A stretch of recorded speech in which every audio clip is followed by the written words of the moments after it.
every word, I'm going to write this down, every word,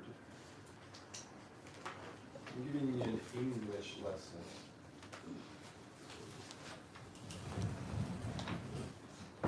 We're going to talk about common sense. Just common sense. Like the basic of the basic common sense. Things that you probably don't think about. Most wisdom is simple. You can write that one down. Most wisdom is simple.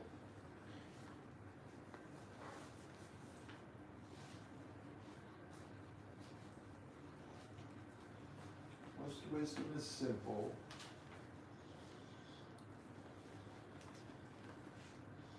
We just don't think about it.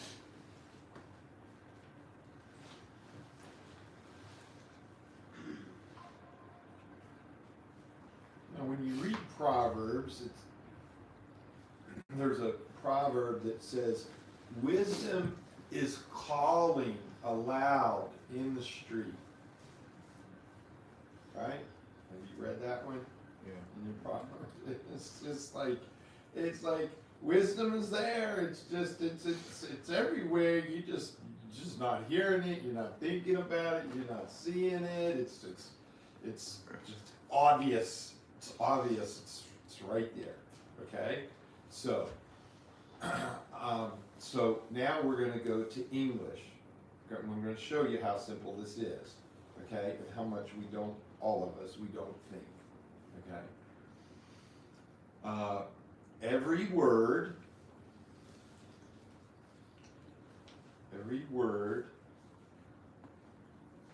is an assumption. Every word is an assumption.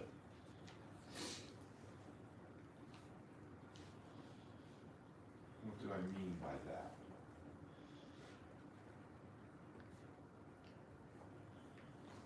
Is one of the assumptions that every word has is if you speak a word, it comes out of your mouth, I assume you know what that word means. You assume that I know what that word means. So right there's two assumptions.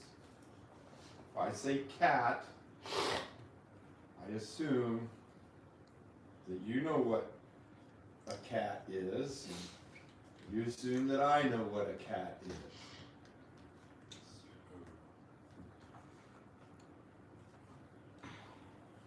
If I said transfigured combobulator, you don't know what that is. I don't know what that is. I made it up. But it's a made up word. The real word, there's two assumptions right there. Okay?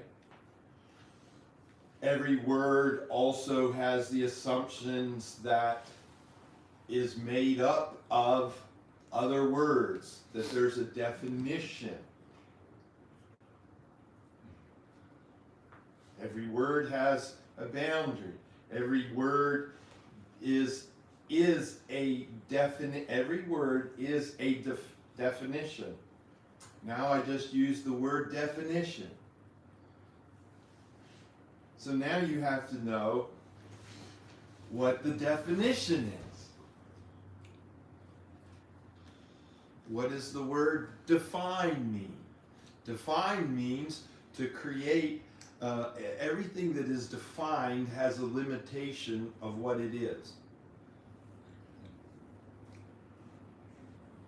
It's defined. It doesn't go beyond that. A cat is not a dog. A cat is not a bear. A cat is not a squirrel. A cat is a kind of animal, and it is only that kind of animal. It is defined.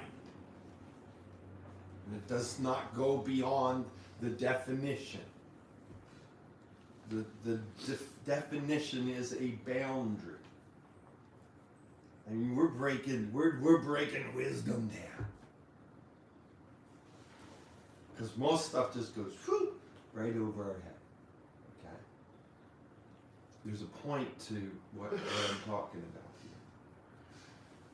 So, how many, raise your hand, so here's the question. How many have ever asked for help in your life? I don't see your hand. All right. So we have all asked for help. How many have ever asked God for help? Okay. Two big things there. The first question was ask for help. Let's define help. Because I don't think we know what help is.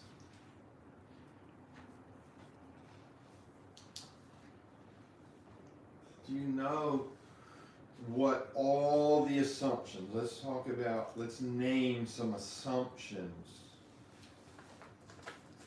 that the word help has in it.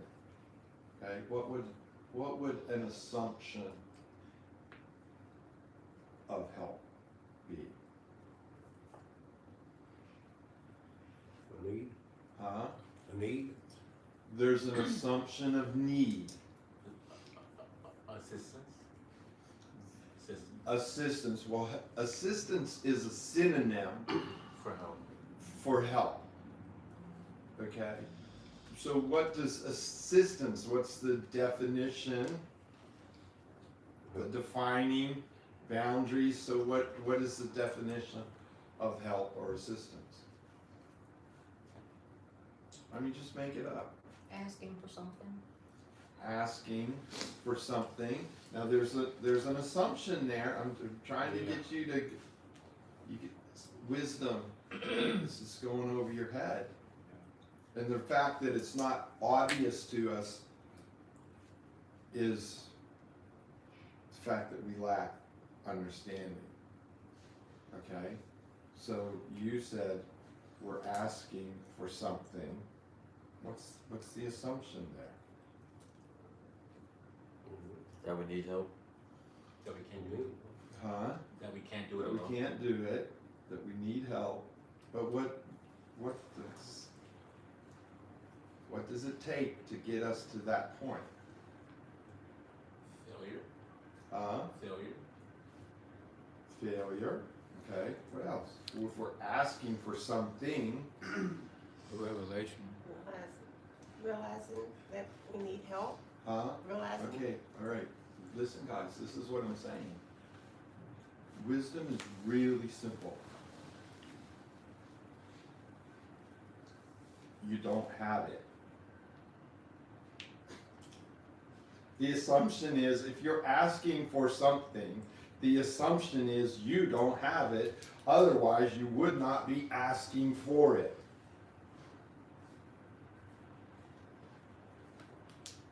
Okay? Same thing with need. That you don't have what you need. Okay? Help, the assumption of help is that you have lack. He said a word, revelation, that some people don't ask for help. They might not have the revelation that they need help. Some people don't understand that they lack. And so therefore they go through life lacking, poor, needy, without. And there could be two reasons for that. Either they don't know they need help, or they're too proud to ask. Okay? So if we use the word ask for help, there's an assumption right there.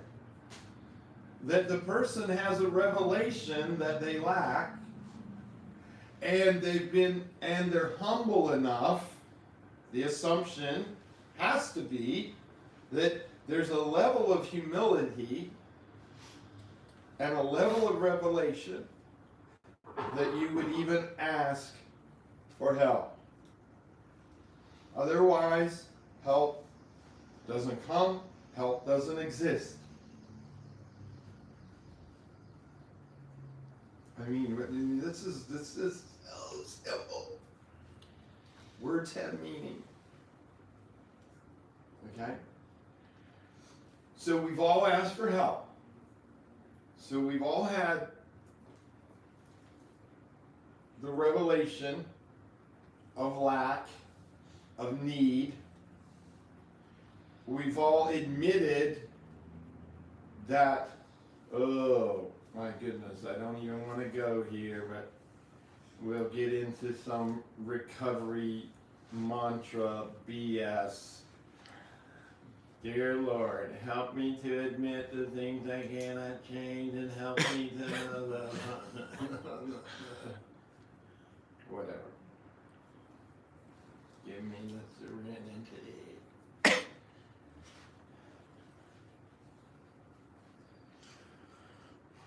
Help.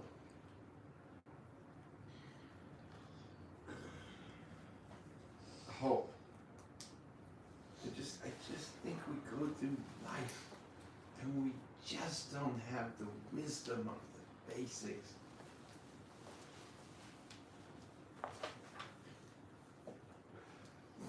The words have definition. The word help probably, so the assumption is that if you're asking for help, that you know what the word help means. The person you're asking for help knows what the word means. So there's two. The word help assumes that you've had a revelation of your lack, that you're humble enough to ask for it. I mean, there's just all kinds of assumptions. I could do this with every single word in the dictionary. You can't utter a word with there at least being 5 to 10 assumptions.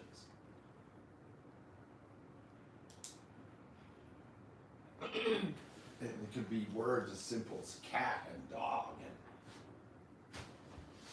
All right? So, but we're going to look at help this morning. All right, let's unravel this a little bit more.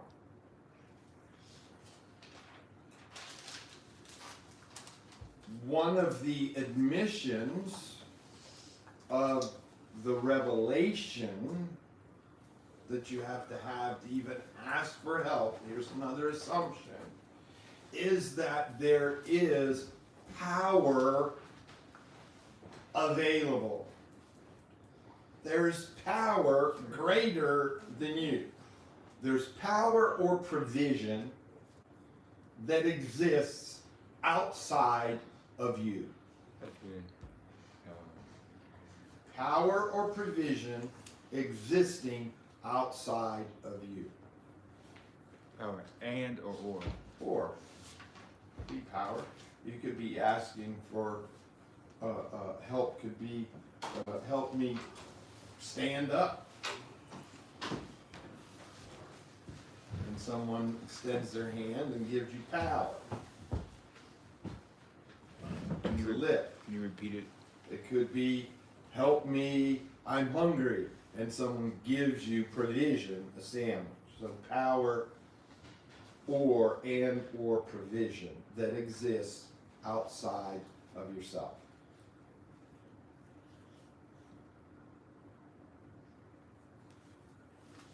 I want to focus on this word power.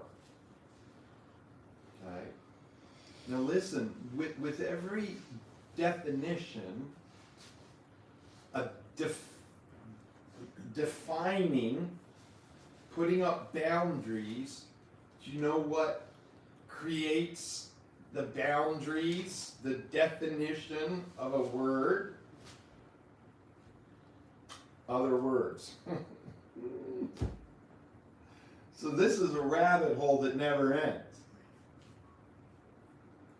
So if I use a word to describe a word, I need to know what that word means. Right? So, I mean, this thing, if you want to go deep, this is why I say wisdom is at least 5 questions deep.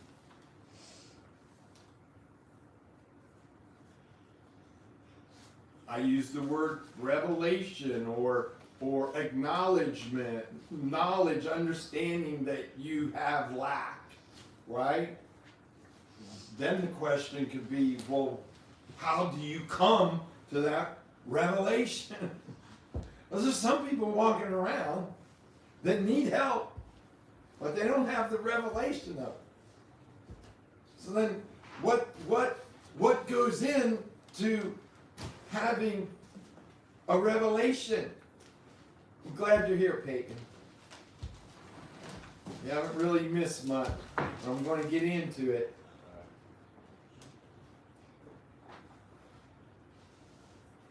So what goes into the revelation? What goes into the knowledge? What goes into the understanding?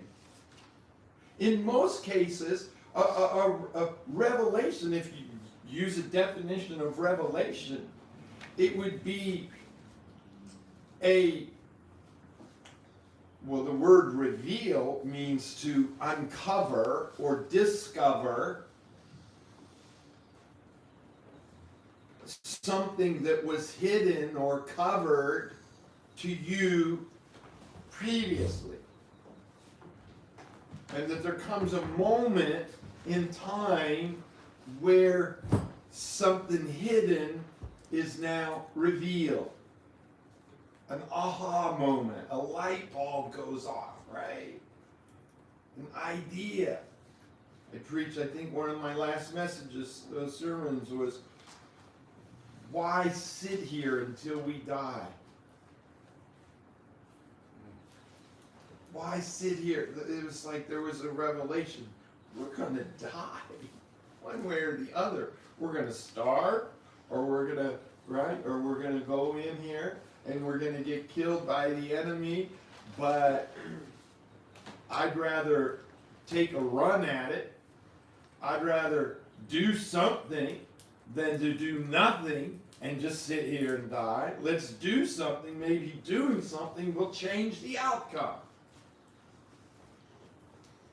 And so they went in and did something and discovered, guess what? It worked. So they had a revelation. They came to a point to where they're like, something's got to give. And they imagine, let me just say this, even revelation can't happen without an imagination. And you can't have faith without an imagination. And imagination is directly connected. We should be writing this down because I'm just telling you, you're not going to think of it on your own.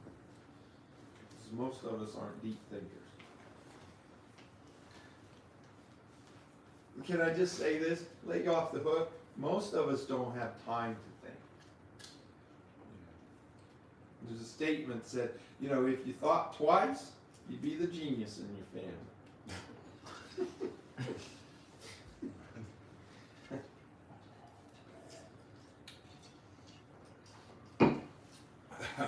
Most of us are just so busy we don't even take time to think about what does it mean to get help, ask for help. What does it mean? Where was I? Imagination. Revelation. Oh yeah. So revelation, you can't have a revelation there's generally tied to an imagination. You can't have faith, which the imagination, you're not going to, let me say this, you can write this one down. Help does not exist outside of hope.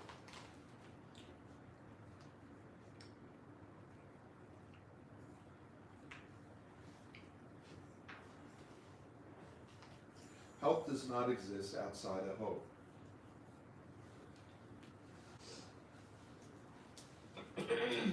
Some people, here's another reason why people don't ask for help, is because they think it's hopeless. Why bother? Nothing good's going to come of it. No one will ever help me. No one likes it, whatever, right? That's called hopelessness, right? So people without hope don't ask for help. Hope doesn't exist without imagination. Faith doesn't exist without imagination. But you've had to have imagined there could be somebody, maybe he, maybe she will help. Maybe hope says, if you're drowning in the ocean or in the pool, hope says, if I yell loud enough, help! Hope says there might be somebody that will hear my cry for help. You've imagined that there's somebody who will hear your cry for help and come. Otherwise, you don't yell. I mean, you could be out in the middle of nowhere. I've been there. You've been there. Let me just tell you, you've been there.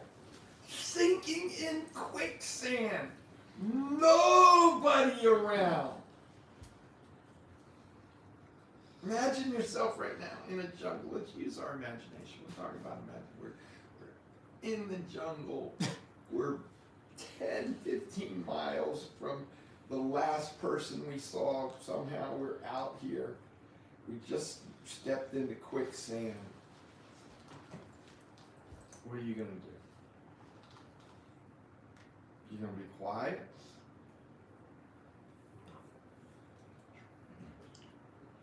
You know, there's a part of you that knows there's nobody around. You're in the jungle, you're all alone. And yet, we're going to get right in that quicksand, and we're probably going to, help! We're going to scream for help. Hoping, even though we haven't seen anybody, even though there's no evidence that anybody is even close, remotely could even hear us, because we haven't seen anybody for all day. We've been walking and walking, and now we're in quicksand, and yet almost probably every single one of us would scream for help. Who are you yelling to?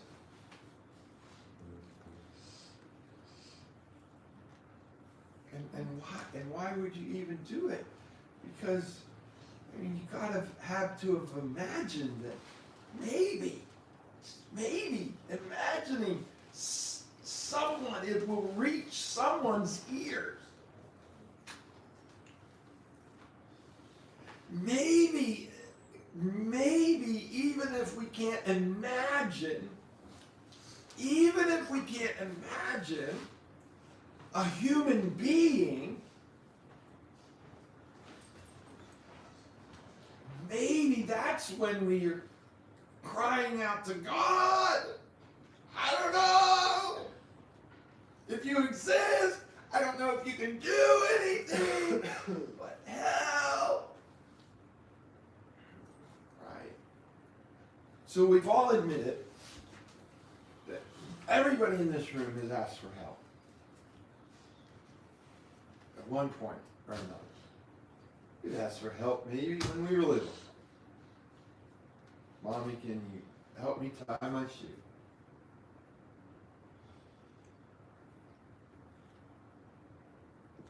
the same thing that goes into that help is the same thing's going to go into the same revelation that's required to, when you're little, to ask for help, to reach a thing or tie your shoe, is the exact same elements that go into help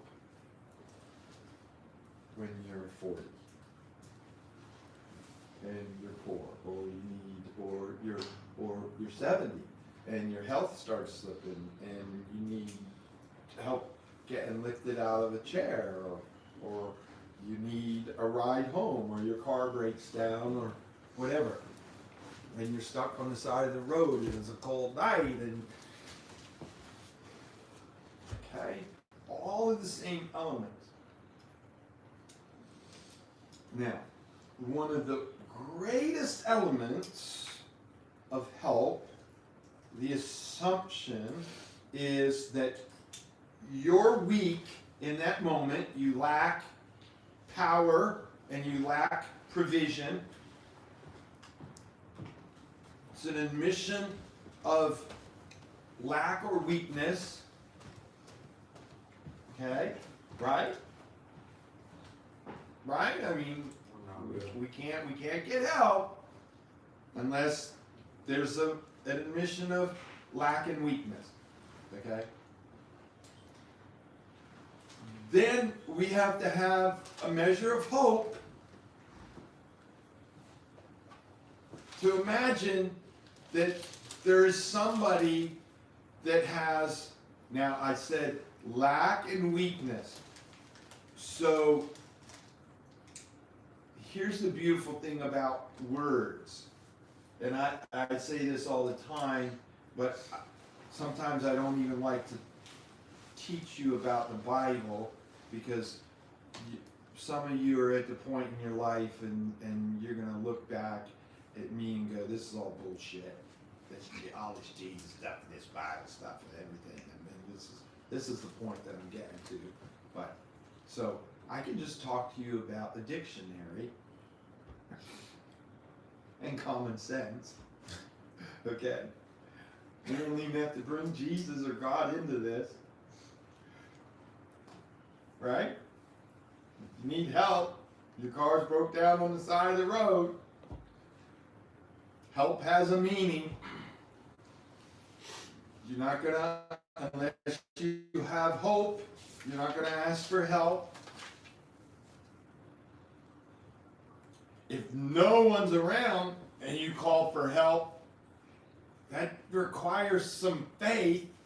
I'll give you one definition of faith. I won't tell you it. Don't tell anybody it's from the Bible. But faith is putting your hope in something unseen.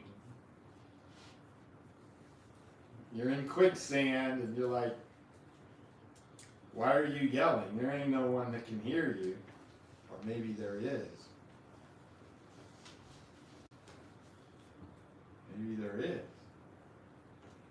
Maybe something good can come out of this. Maybe, who knows? Maybe the universe will hear me. Maybe the doorknob will pop out of nowhere and make something happen because I put my faith in the doorknob. It's my higher power. Whatever you decide your higher power to be. Maybe a limb will break, a gust of wind will come through, and a limb will break. It will fall down into your quicksand, and you'll be able to pull on it and crawl out. Who knows? Maybe you are operatic, you have an operatic voice, and you can hit that super high note, that frequency that just makes things crack and shudder and whatever. I don't know what you're hoping in, but you're yelling for help. So you've had to have had hope. You've had to have some faith in something. Okay? Admitting that you're weak or you lack. Don't forget that. Now, let's go back to the English lesson. For every word, there is, we'll do grammar. I hope this is right. You can verify this. You can help me verify this. A synonym is a similar word, right? So we said revelation. We could also use the word discovery, right? Could be a similar word, help. A similar word we said was assistance, right? So a synonym. Does anybody know what an antonym is? For every word, there's synonym words and there's antonym words. Antonym is the opposite, I believe. That's correct. That's right. I'm not just talking out my butt here. Get nothing else. That's the truth. We looked it up. Antonym. The opposite. You know, so I say this all the time. A little scary. I know I don't want to freak you out. Talking about the Bible. I do say that the Bible is twice as thick as it actually is. For every truth that's in the Bible, the exact opposite is also true. Now I'm talking about wisdom here. If you have any wisdom, you'll understand how this works. And you might stop and meditate on it. The Bible says things like this. Children, obey your parents, for this is right. And this is the first commandment with promise, and it will go well with you all the days of your life. Right? Yay, that's a promise. It'll go well with this all the days of our life if we honor and obey our parents. I could write a second verse to that that is 100% true. It's not written, but the opposite is true. Children, disobey and dishonor your parents, and it will go bad for you all the days of your life. All the days of your life. If one is true, the opposite has to be true. And I'm talking about wisdom here. I'm talking about assumptions here.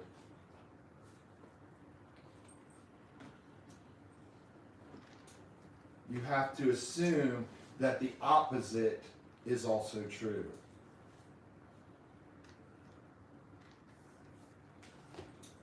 Now you're in life and you're walking this thing out, but you're not thinking about it. I just know you. You're like me.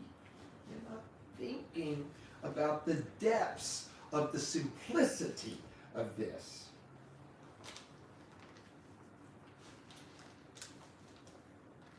Honoring, so let's just touch on that for 1 second. Honoring your parents is not because your parents are good people. Some of our parents suck. Some of our parents were horrible.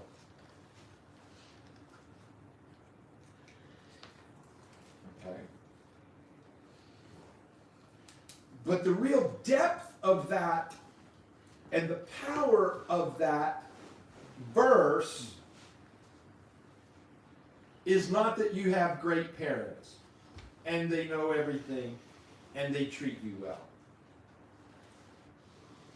The concept of that verse is you're a baby.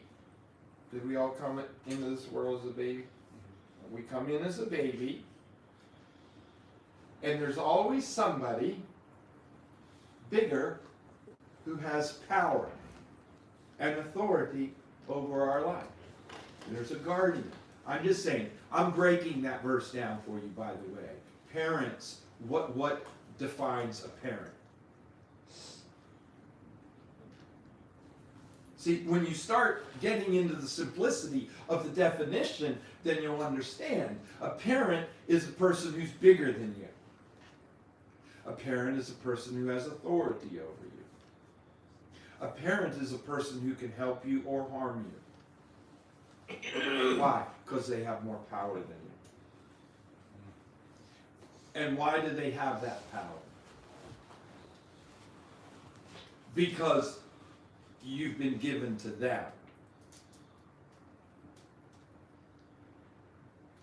You've been birthed. You're in their zone.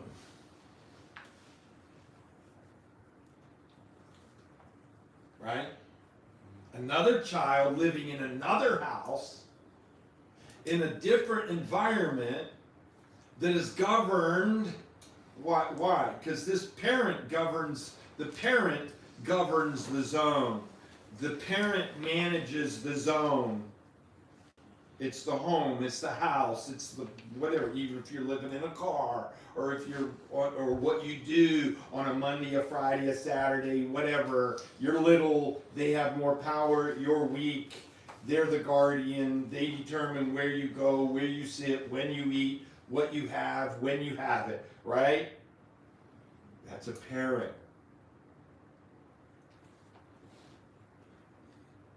Children, little ones. What is a child? Let's define a child. Someone who is a minor, someone who is smaller, someone who is weaker, someone who is not fully developed. Is that kind of a definition of a child? Someone who is developing, someone who is affected and shows the effects of their environment and their DNA of the parentage around them.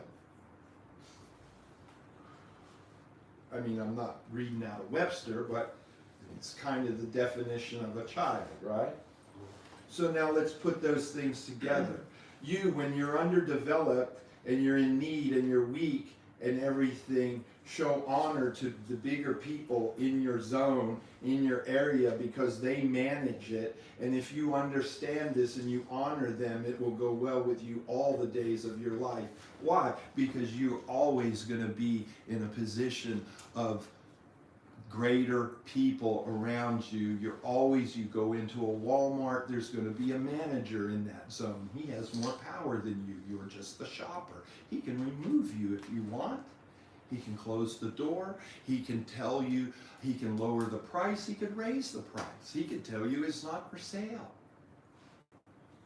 When you understand this, that you're always in a place where there's always a boss, when you walk down the street, you do not own the street. There is authority, there is a power to make sure that you're walking the right way, crossing the road at the right time, that you're not creating a disturbance, that you're obeying the laws of the land. Guess what? When you begin to function and flow in that and understanding, and you look around and you go, oh, who's the parent? Who's the authority? Who's the power? Who's the one? I'm weak. I'm developed. I'm not the top dog here. Who is the top dog here? Let me see who that is and show some honor and show some respect. Then guess what? It will go well with you everywhere you go, all the days of your life, because you will not escape what? You will never grow up out of what? All the days of your life. What would that mean? That means, guess what? You are never going to escape this principle. This principle will always be at work. Always. And if you understand this principle, you will find success everywhere you go. Because you will not be arrogant, you will not be prideful, you will understand that there's always somebody has more power than you. I'll get to you. You will go into the jungle and thinking that you're the greatest thing that there is, and the jungle will chew you up and spit you out. And there will be nobody around.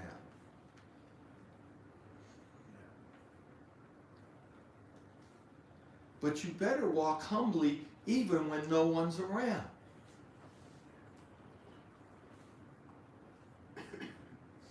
Because you don't know what venomous spider there is in that jungle. You don't know where the quicksand is. You don't know, but it's designed. And the arrogant man and the prideful man who doesn't think he needs help will quickly find himself in a situation where he does. Because there's always a force at work that is greater than you. Yes. I want to point out or get back to the said that the store manager, whatever, can kick me out of the store, but there's always authoritative, people that can always, there's always someone above you. Right. That doesn't make them my parent, though. I mean, I don't see how that relates to that. No, the promise is if you obey your parent, if you learn this at a young age, this is the promise in the Bible. If you learn that the same reverence, respect, and obedience that goes into honoring a parent, an authority figure, a guardian, Should be to everyone who's in you should learn that when you're young. Right.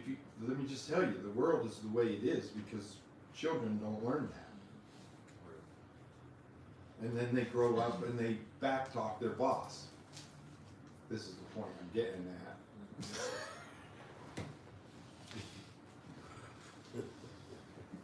There's a whole bunch of points in here. There's a whole bunch of points in here. And we're getting there. But I'm breaking it down so simple because I'm serious. It's like it's all of us. I don't care if you're Daniel. I don't care if you're Jermaine. I don't care if you're Pastor Gary, the director of the whole thing. I don't care. It doesn't matter. It just absolutely doesn't matter. You have to understand that none of us can escape this. None of us will ever escape this. And a fool. So, okay, let's talk about antonyms. Wisdom is connected to truth. Wisdom is a depth of, it's not facts. It's not facts, it's not data, it's not evidence. Those things can go into making wisdom, but wisdom is greater than that, than a fact. Because I can point out facts and make facts and data and evidence to make it look like a lie. In fact, most lies have facts, data, and evidence in them. Has anybody ever been set up, framed? We're all innocent. Everybody in jail is innocent. It's just that the evidence told a different story, apparently. So we all know that evidence can lie. Statistics can lie. We can make them say whatever we want to.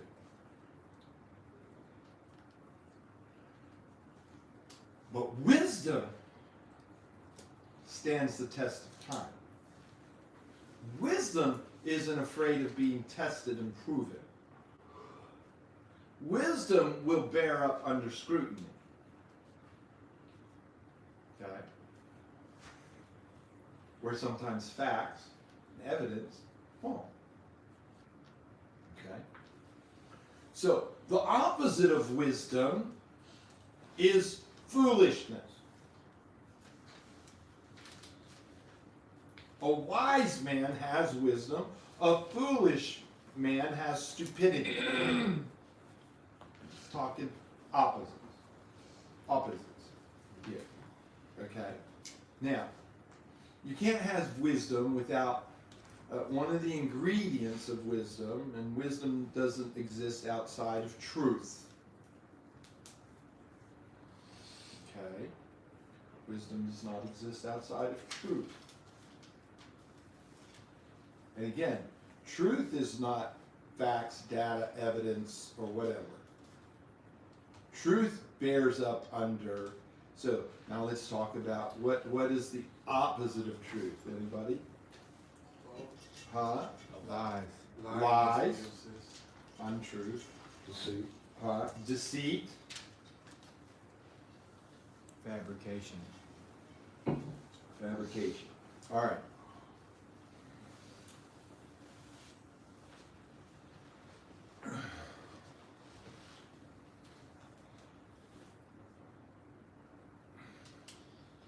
I use the word that wisdom and truth can bear up under scrutiny. Let's define scrutiny. The word scrutiny, scrutinize, to examine, right? What would be a Judge. Judge. judgment? Analyze. What about interrogate?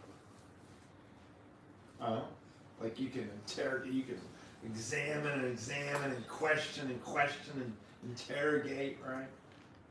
The truth, but the truth just keeps coming up. The truth. It doesn't go back and forth. It's pleasant, right? It doesn't tell two stories. It's just always the same, right? So scrutiny. Inspect closely and thoroughly. To inspect closely and thoroughly. Now, let's talk about that. So some of that is examine and look and everything. What do you have to have? Again, this is an English lesson. Just an English lesson. Don't get all defensive. That's just English lesson. What do you have to be able to look? What are the elements that go into looking at something? Being interested or having your attention somewhere in that area. Okay, something has to pique your attention. Okay. But there's some elements. What's another word for look? What's a synonym for look? Perception. Perception. Perceive. What's another word? I said sight. Sight. What do you have to have sight? Eyes to see. Eyes. What do eyes require? Vision. A brain. Light. That's good. Light. That's good. You can have no vision in darkness. You can have no vision. Listen, this is I'm talking about some profound wisdom here that is just so simple, but is not ever thought about. Can't have vision without light. Can't have vision without light.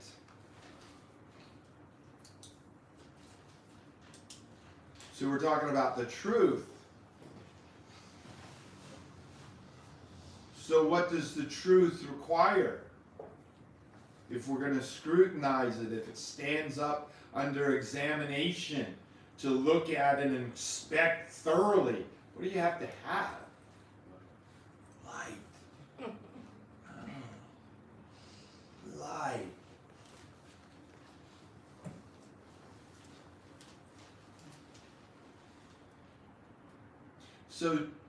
So could I say that wisdom and truth cannot exist in darkness?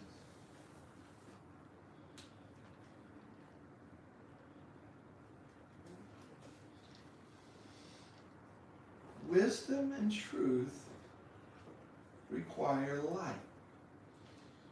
Vision to move forward.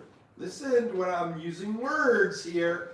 Let's examine every word I'm using. To move forward requires sight, vision. Vision requires light.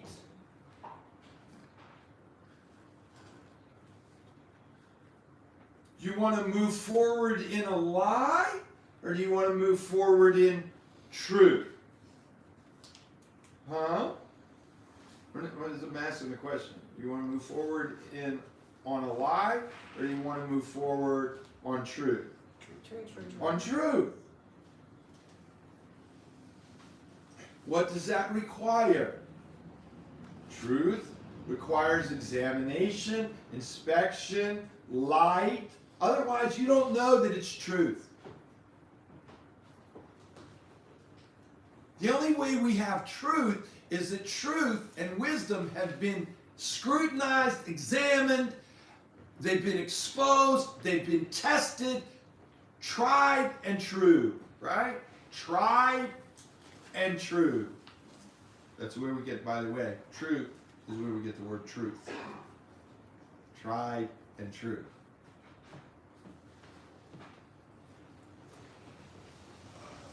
All right.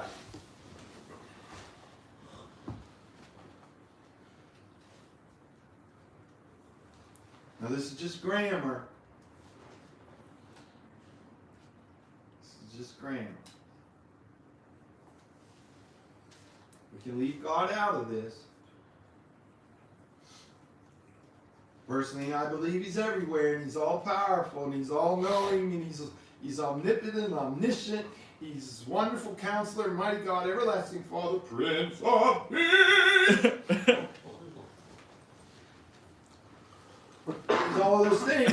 But we can leave Him out of it, and this can just be a grammar lesson on wisdom. Because I know some of you, you're not into the tone Jesus freak thing, right? That's just a little too much. I didn't come here for all that. I just, whatever. We'll just keep it grand.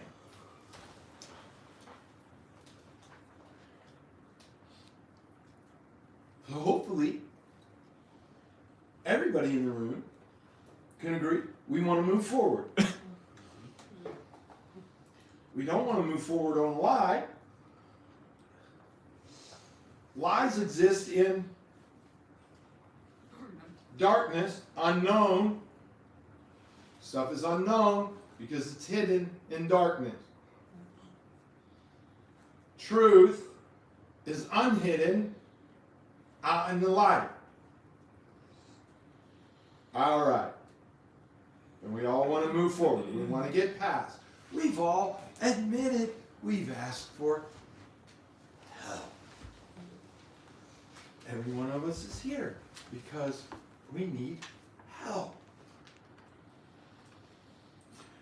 I would venture to say that we need help because at some point in our life we thought we were moving forward on something that was less than wisdom, on something that was less than truth. But we thought we were moving forward anyways. And what in fact happened is we stumbled, the unknown thing popped up, and then it was too late. And we discovered, oh, that was a lie, that wasn't true, there was some unintended consequences here that were not brought to the light. All right? I say this statement all the time. I made my worst mistakes with my best thinking. What was that again? I made my worst mistakes with my best thinking. We don't wake up thinking, I think I'm going to screw up today. That'll be fun. That'll move me forward in the right direction, I think I'll just go make a effing mistake today.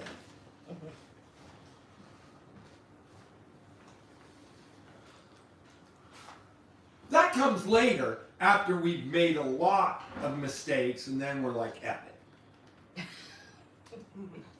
Once we get so far down in the road of we've been so deceived and we've made such a mess of it, and it's been one mistake after another, thinking that we're going to get out of this quicksand, but every time we wiggle, it just pulls us deeper.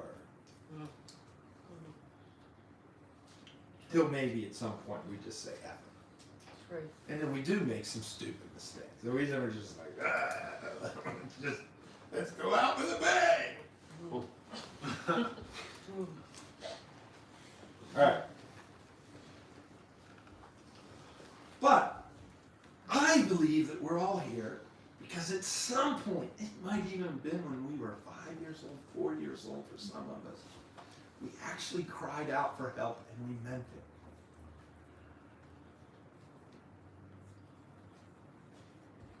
I believe that there's a God who actually heard you. Because I believe that probably almost every single one of us at some point asked for help when no one was around. We were in a jail cell. We were a little kid crying on our pillow in our room all alone at night, and we're like, we couldn't make sense of something, and we were just like, and there was something inside of us that cried out to something. Something. I know for a fact that every single one of us are in this room because we at least had one very clear moment where we asked for help. And if it wasn't a human being, it was somebody else higher than us. And in fact, we can't cry out for help unless we believe that there's some power or authority out there, unless there's some hope that there is something greater and that we're weak and didn't we just go through all of that we can't even get there to ask for help unless we believe that there is a power and an authority that is greater than ourselves, right? Okay, so we're all there, right? We're all there. We've all asked for it. And then that help doesn't exist, that power and authority doesn't exist outside of truth. Hopefully we're asking for help from truth. And the truth and the vision to move forward can't happen without light. And so really what we're asking for is that light comes into our darkness.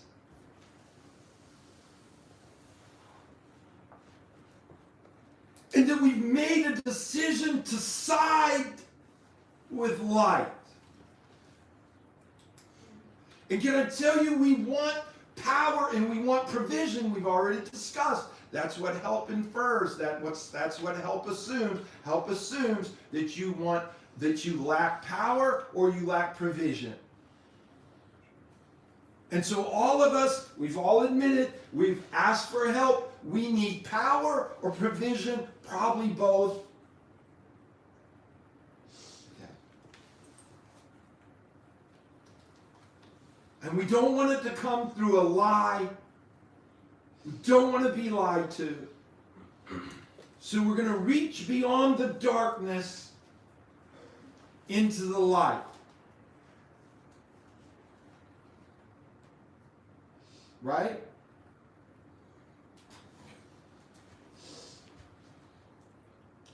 Now let me tell you something about power. Okay? Because help admits that we need power.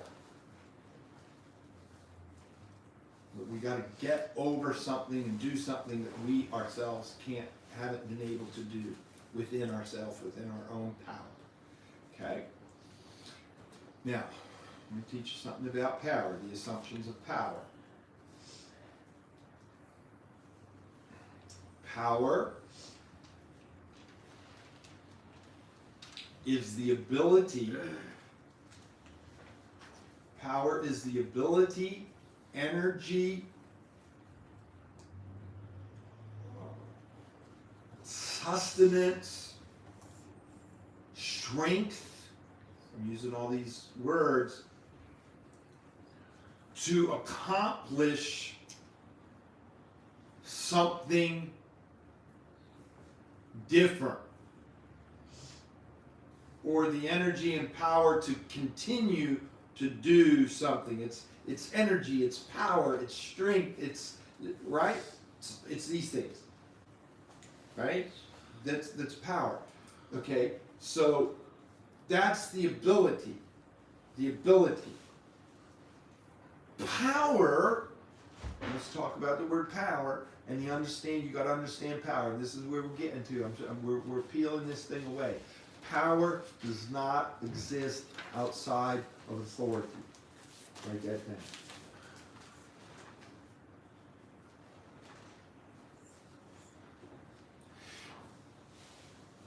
There's somebody in Walmart that has the power to give you a discount.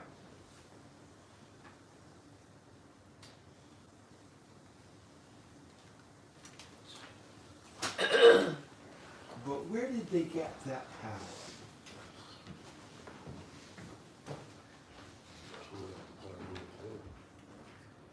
Someone in authority gave them that power.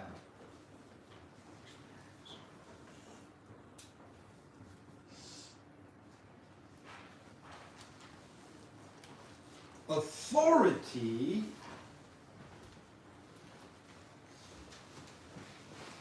is power is given.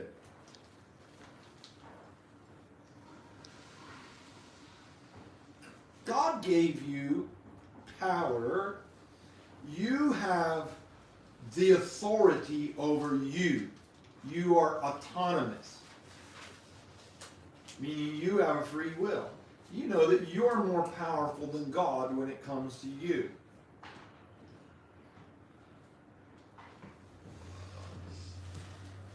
God has limited his authority. He does not exercise authority over you unless you give him permission. Come on, I'm teaching you something here. This is the point I'm getting to.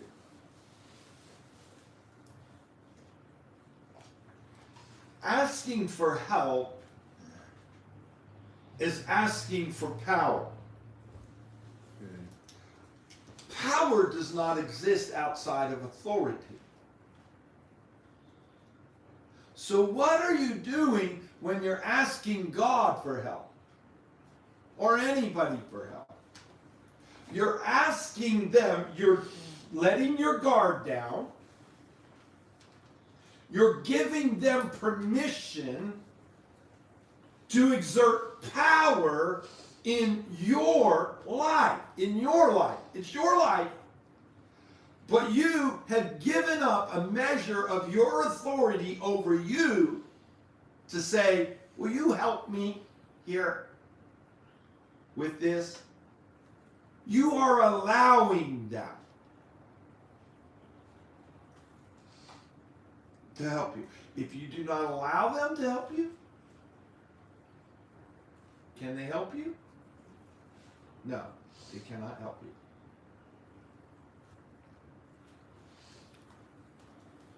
Okay? Now, does that also blend to relationship? The only reason I ask that is the part when you said Anybody.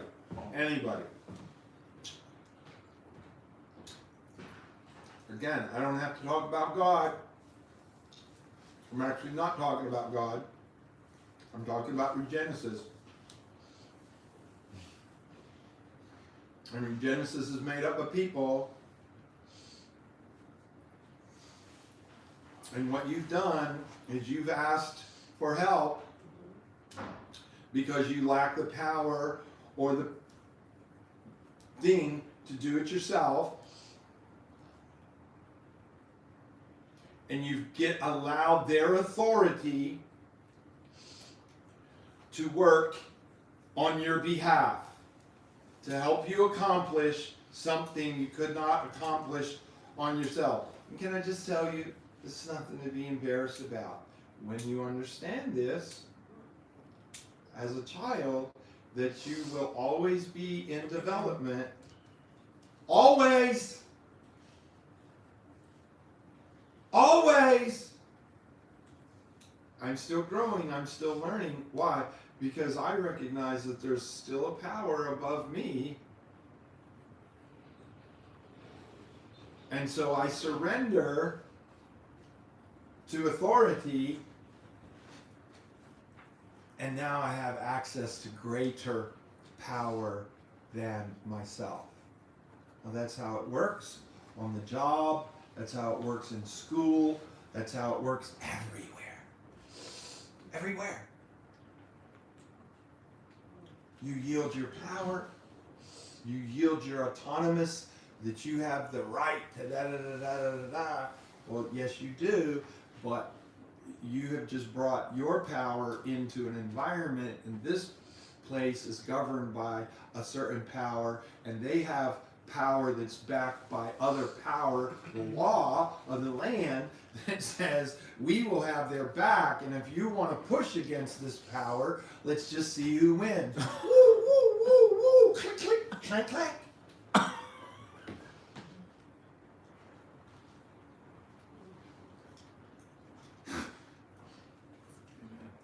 And if you think that you can play games and be like, I want help, but I don't submit to the authority, you're a fool. If you think you can get help and not live in the light, now this is one of the points I'm getting at.